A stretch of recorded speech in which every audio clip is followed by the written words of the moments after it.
অনেক বছর আগে একটা কবিরাজ রাজা ছিল। अच्छा। সেই রাজার একটা স্পেশাল পাওয়ার ছিল, সেটা হইতাছে সে যে কোনো পাখিরে বসে আনতে পারতো। এখন রাজা একদিন রানী রেনে হয়ে রয়েছে, বুঝছেন? এখন রানী কোলের ভিতর থেকে ফাত করে কয়ে উঠছে, কয় রাজা আমার তো একটা অদ্ভুত শখ জাগছে। রাজা কয় কি শখ? কয় আমার এলো তুমি পাখির পালক দিয়া বিছনা বানাই দিবে, এই বিছনা আমি ঘুমাসুম। আরে এই কথা হয় না, রাজাই তো ঠাস করে রানীর একটা চাপড় মারছে। মায়ের কথা এই কাম হয় নাকি কোনোদিন? এখন রানীও তো মনে করেন নাসর বান্দা, রানী কইতাছে কয় এই একটা কামে তো একটু ভালো মতো পারো, ঠিক আছে পাখি বস করা, আর কোনো কামই তো তুমি ঠিক মতো কইরা পারো না, समझ रहे हो? समझ रहे हो आप? ঠিক আছে। এই কথা হই না তো রাজাই মনে করেন রাগ হয়ে গেছে গা। ওকে রাগ হওয়ার পরে রাজায় সব পাখিরে ডাক দিছে।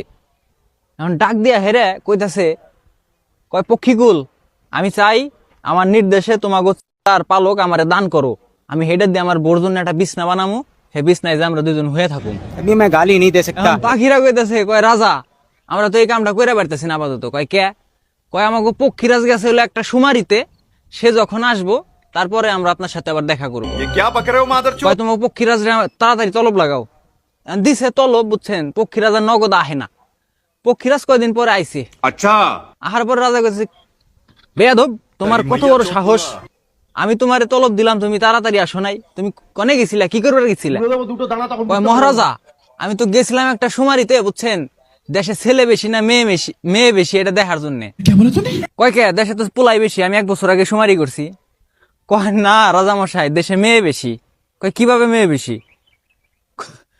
কয় নারীর প্রলোভনে পড়ে যে পুরুষ তুলিতে চায় পক্ষীর ছাল, সেই শালার বেটা শালা কিসের পুরুষ, ও তো মেগি চাটের বাল। এই কথা হই না তো মনে করেন রাজায় রেগে গেছে। রাজা তো বুঝছে যে রাজারে মিন করে এটা কইলো। রাজা তো মনে করেন ঠাস করে একটা কানের নিচে দিছে থাপুর।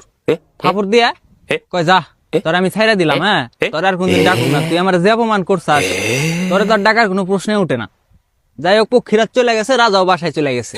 ओके রাজায় বাসায় যে রানীর কাছে কইতাছে, কয় রানী আমি তো এই পালক জোগাড় করে পারি নাই, তোমার বিছনাটাও আমি করে দিয়া পারলাম না। রানী তো মনে করেন ব্যাগ বুক গুছায় লাইছে, বাপের বাড়ি যাইবো গা। হ্যাঁ রাজা তো বিপদে পড়ে গেছে, কয় এখন আমি কি করি? আবার মনে করেন সেই পক্ষীকুলের কাছে গেছে, যাই হেরা তলব দিছে। তলব দেওয়ার পরে পক্ষীকুল কইতাছে, কয় আমার পক্ষীরাজ আবার আর একটা সুমারিতে গেছে। एक बार हाँ। धोखा खा चुका हूँ, কয় কবে আসবো? আসবো কিছুদিন পরে। दोबारा नहीं खाऊंगा। এখন কিছুদিন পরে সেই পক্ষীরাজ আবার আইছে। আহার পরে কইতেছে, এই তুই আবার কিসের সুমারিতে গেছিলি রে, এতদিন লাগলো তোর? পক্ষীরাজ কইতেছে, কয় মহারাজ ভুল ত্রুটি মার্জনীয়, আমি জানি আপনার স্ত্রী আপনার কাছে অতি প্রিয়, ফের গিয়েছিলাম এক সুমারিতে, দেশে মুখ বেশি না পক্ষী বেশি উহাই দেখিতে।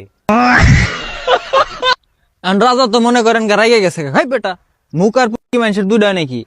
একটা মুখ একটা পক্ষী সবারই তো থাকে। তখন পক্ষীরাজ কয়, এক মুখে 10 কথা বলে যে সদা, তাহার মুখে মুখ নয় কি বলে দাদা। এখন ভাই আপনার এরকম 2 পক্ষী এলা কোনো বন্ধুরে মেনশন দিয়ে দেন।